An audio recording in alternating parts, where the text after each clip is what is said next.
It's raining. Let's make a beer.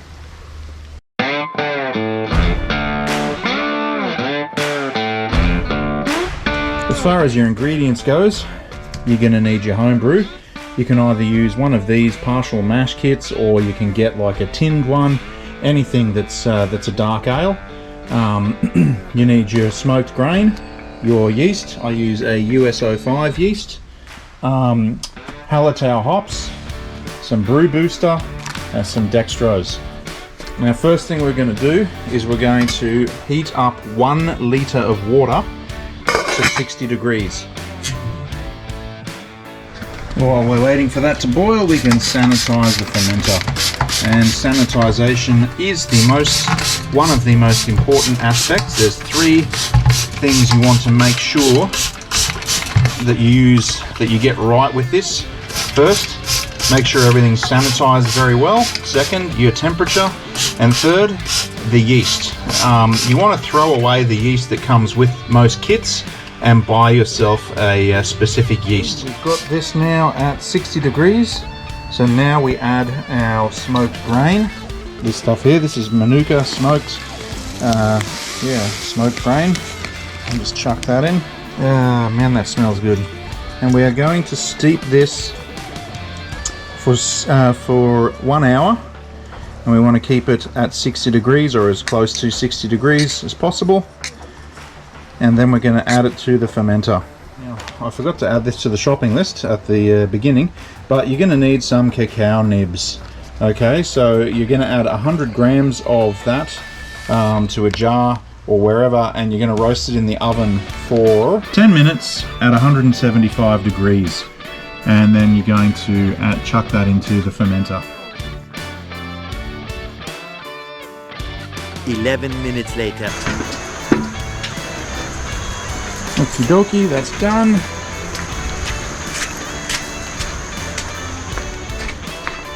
Straight off the Weber, nice and hot. Because I'm splitting the batch here, I'm only putting in 2.5 litres. So I'm going to be doing 2 10-litre batches. So just chuck that in.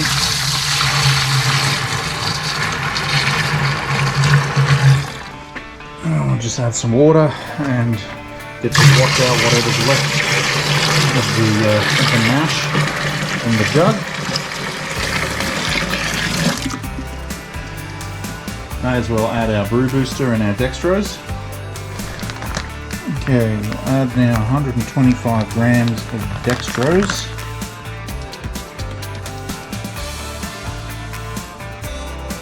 Done. And give it a little bit of a stir. And add 500 grams of Brew booster.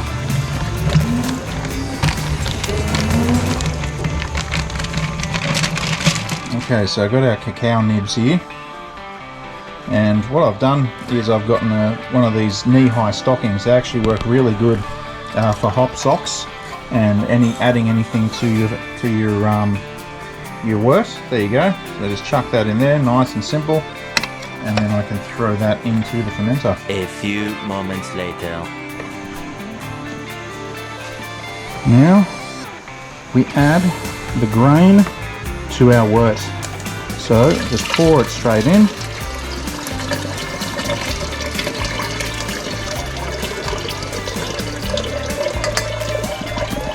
And then we add a litre of water. We pour a litre of water over the top of it.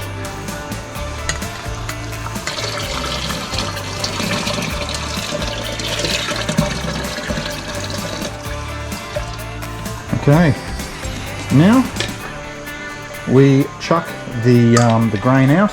We don't need this anymore. And put the lid on our fermenter. And we just want to add a little bit more water to bring it up to this blue line here.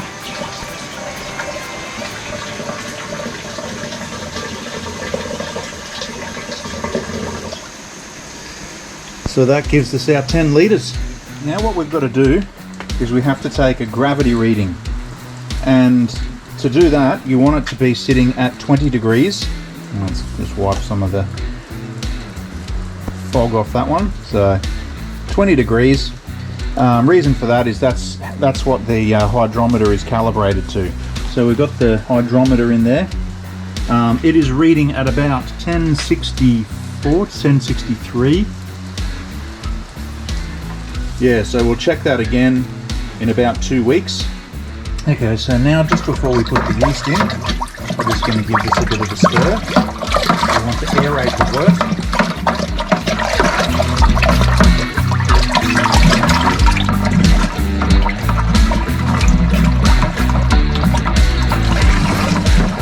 And now we add our yeast, the US 05. This is a really good yeast. It's got a pretty good temperature range, and it's sort of like pretty much a jack of all trades. Especially up here in Queensland, we got more warmer temperatures. So you just sprinkle it on top of the wort there, and that's it. And now we just play the waiting game. So make sure your airlock has got some sanitizer in it, or some vodka or something like that to stop any nasties getting in. 3 days later. It is now day 3 of fermentation. We are now going to add the hops. These are Hallertau hops.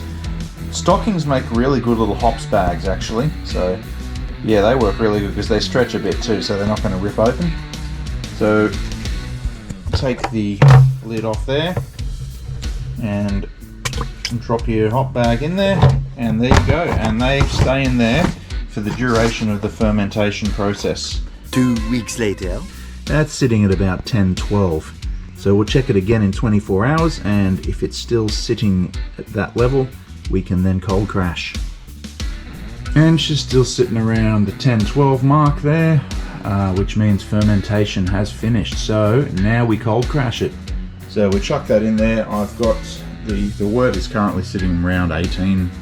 It's going up a bit, but I've got it set at, come on,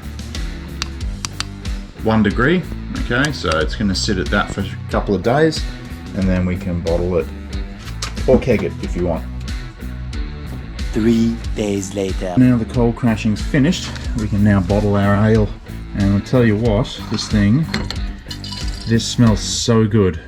So yeah, this is going to be a really good ale, this one. I prefer to bottle these as opposed to kegging, simply because I like to have variety. I like to be able to take these, take my beers with me when I go on hikes, things like that. And I can't really lug a, 20 litre or a 10 litre keg up a mountain with a CO2 bottle as well. And also, I like to take these to barbecues, take into a party, whatever. And yeah, I can still just mix and match them, which is good. And you can see why we cold crash here. Like, you can see the yeast sitting right at the bottom there. If we didn't do that, the yeast would all be dispersed through our beer, and that's just not nice in a finished product. So this gives it a clearer appearance and a cleaner taste. And that's my dark ales all bottled up, or my smoky ones anyway. So I'm going to sit these for a couple of weeks. Generally, darker ales I like to leave a bit longer, and they seem to just get better and better the longer you leave them. So yeah, I'll crack one open in a few weeks and see what they taste like.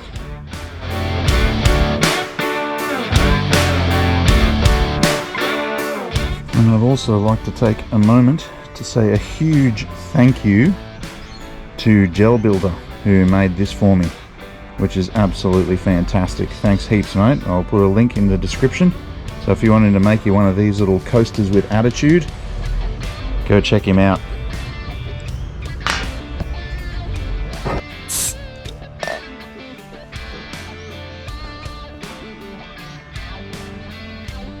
And to the tasting.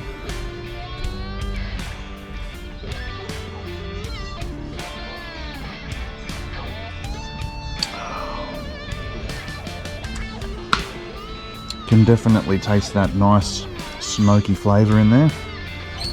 And now as we're getting into winter, this is going to be an excellent winter beer. It's absolutely delicious. Nice and strong. It's about 7%. And yeah, drink this around a campfire, mate, and this will really be good. So that's how you make a smoky dark ale. Very easy to do. You don't need anything special. And yeah, once you do it, yeah, if you like your smoky drinks, you're going to love this one.